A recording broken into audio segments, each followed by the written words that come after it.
Bem-vindo, alunos, mais uma vez. Desta vez, nós vamos falar sobre os agentes inteligentes dentro do curso de Inteligência Artificial. Bom, primeiramente, para acessarmos esse curso, nós entramos aqui no site www.osasconamão.com.br e aqui nós temos o ícone de tecnologia. Clicamos em tecnologia, ele nos traz para cá. Nós temos um curso de Windows 12, de metodologia ágil, do ChatGPT e o de inteligência artificial. Clicamos aqui, temos essa primeira aula e nós estaremos incluindo essa que estamos gravando aqui na sequência. Nós vamos falar hoje de agentes inteligentes. Para falarmos disso, ideal que tenhamos alguns conceitos. Conceitos sobre dados, informação, conhecimento e inteligência. Dados é uma coleção de símbolos ou sentenças descritivas de um fato isolado sem valor entre si. São os elementos brutos. Então, dados são os elementos brutos. Como assim elemento bruto? Por exemplo, eu tenho um número lá, 008-125-577.77. Que é esse número? Não me diz nada.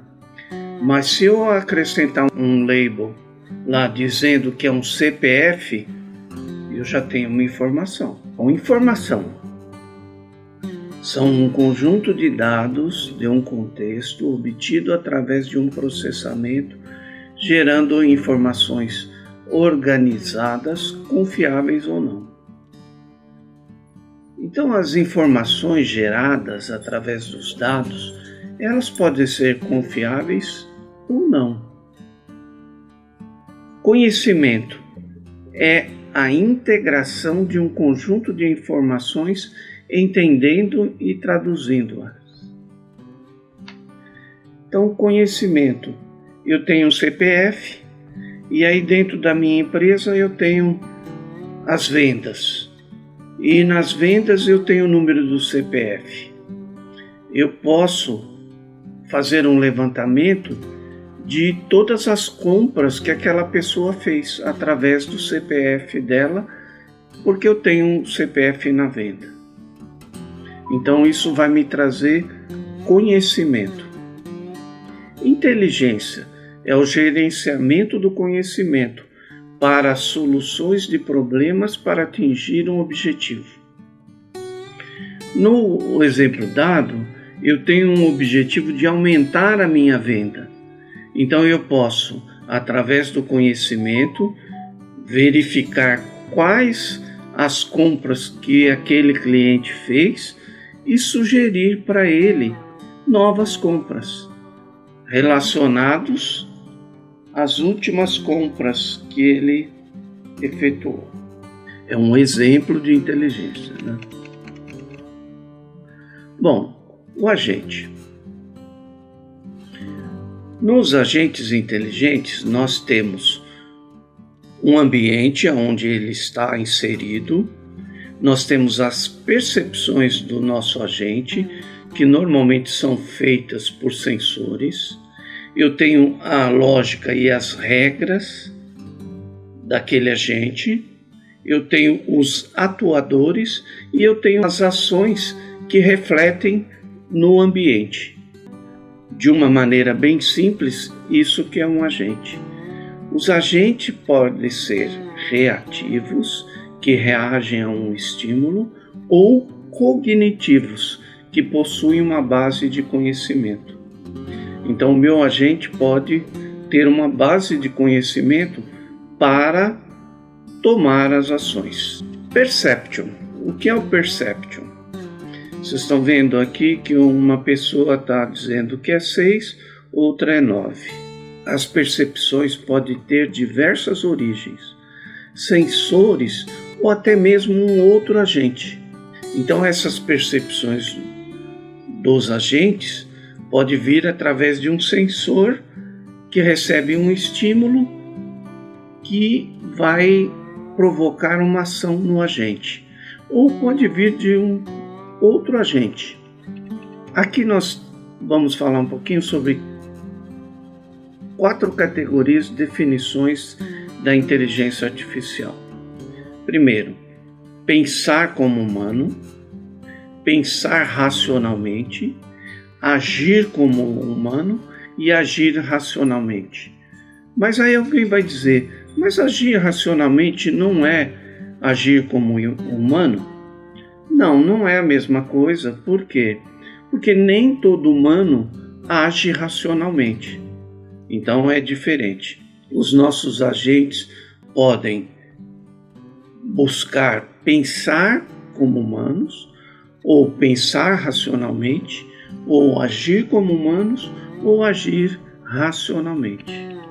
Um agente inteligente deve sempre agir racionalmente. Aqui nós temos algumas definições de racionalidade. É a qualidade do que é racional. É a faculdade de raciocinar. É o conjunto dos seres racionais.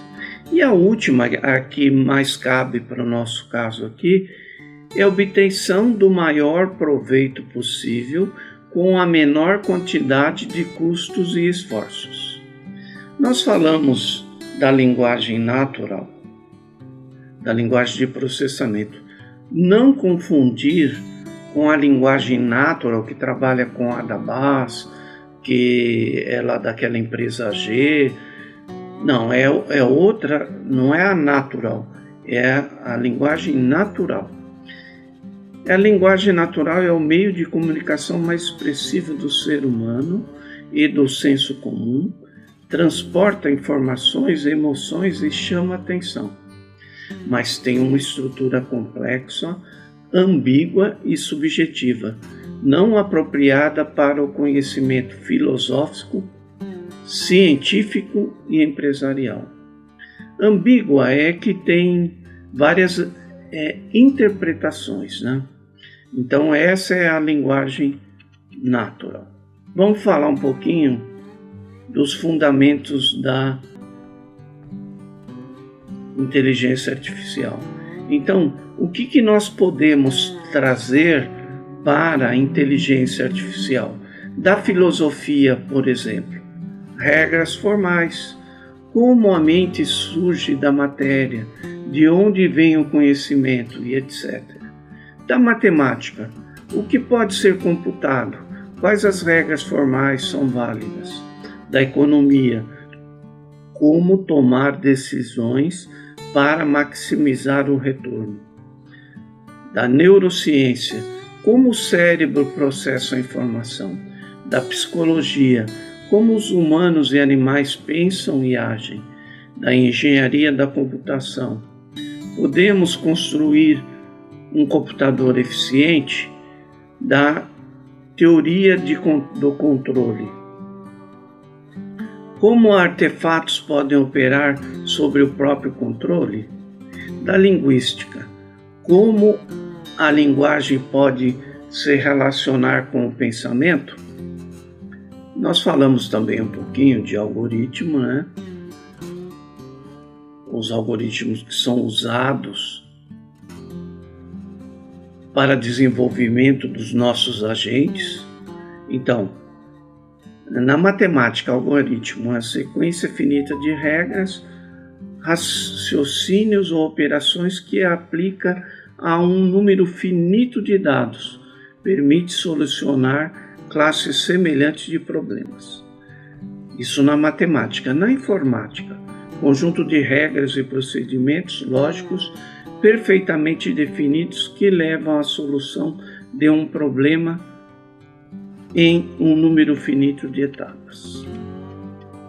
Bom, mas e se nós tivéssemos que criar um agente para verificar a relevância de uma postagem?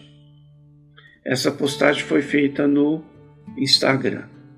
Bom, nós tínhamos que levar em consideração curtidas, comentários, compartilhamentos e tempo de visualização. Faríamos um algoritmo, tá, que analisaria esses dados e aí classificaria para nós a postagem em ordem de relevância. Os principais itens de modelagem de agentes são a identificação do agente, o evento ativador, o contexto, o plano, que é o conjunto de ações, e a atualização da base de conhecimento. Para elaborarmos esse agente, tá, o nosso algoritmo deveria ter esses itens que nós falamos. A complexidade de um algoritmo. Um algoritmo serve para resolver um determinado problema e todos os problemas têm sempre uma entrada de dados N. O tamanho desse N afeta sempre diretamente no tempo de resposta do algoritmo. Dependendo do problema, já existem alguns algoritmos prontos ou que devem ser adaptados. O problema é qual algoritmo escolher. Suponhamos que nós fôssemos elaborar um algoritmo para um veículo autônomo. Então tem N coisas que ele tem que considerar. Por exemplo, ele tem que identificar uma pessoa, um animal, um outro veículo. E os veículos, ele tem que verificar todos os tipos de veículos, bicicleta, motocicleta. Então, nós poderíamos fazer um agente para cada um. Um agente que identificasse uma motocicleta, um agente que identificasse uma bicicleta, um agente que identificasse um outro automóvel, um agente que identificasse uma pessoa. Na Tesla, apenas por curiosidade, quando eles começaram a desenvolver o veículo autônomo, eles tiveram alguns problemas. Eu vou comentar dois deles aqui que é interessante. Por exemplo, então eles identificavam a pessoa e quando a pessoa estava atravessando a faixa de pedestre, o carro parava. Só que aconteceu de o carro estar andando e uma pessoa atravessar fora da faixa. E o carro, nesse primeiro momento, não parou, porque a pessoa não estava na faixa. Também ele identificava as pessoas andando de bicicleta e ele parava. Um certo dia, passou uma pessoa que não estava pedalando, ela estava carregando a bicicleta, né? Ela estava empurrando a bicicleta. Ele não identificou, também não parou. Claro que isso foi corrigido, mas são detalhes. É assim que trabalhamos com agentes. Cada um deles tem a sua complexidade. Nós falamos dos tipos de IA, o ANI, o AGI, o ASI. Nós temos a inteligência artificial estreita, que é dos carros autônomos, Alexa, ChatGPT, enfim. Temos a inteligência generalizada, quando a máquina consegue executar as mesmas atividades do ser humano.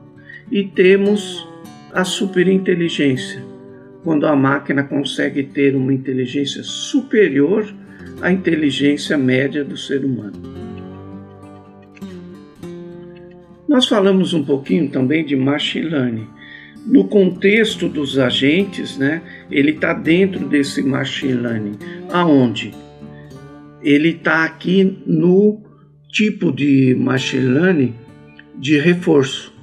Mas nós temos em machine learning o modelo supervisionado, que usa classificação e regressão, e nós temos o não supervisionado, que usa clusterização, e nós temos o de reforço, que usa os agentes. É nesse que nós estamos trabalhando, reforçando os agentes inteligentes. Um agente inteligente é algo capaz de perceber o seu ambiente por meio de sensores e de agir sobre este ambiente por meio de atuadores. Então eu tenho o agente, tá?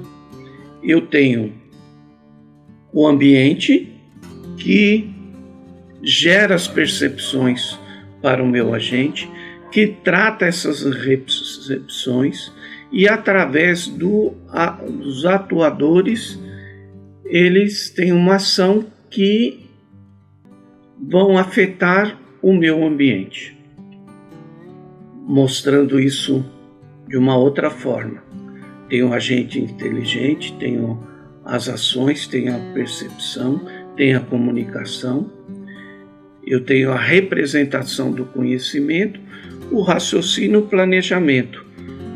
Através disso, nós podemos dar uma solução para um problema e essa solução é sempre baseada na incerteza.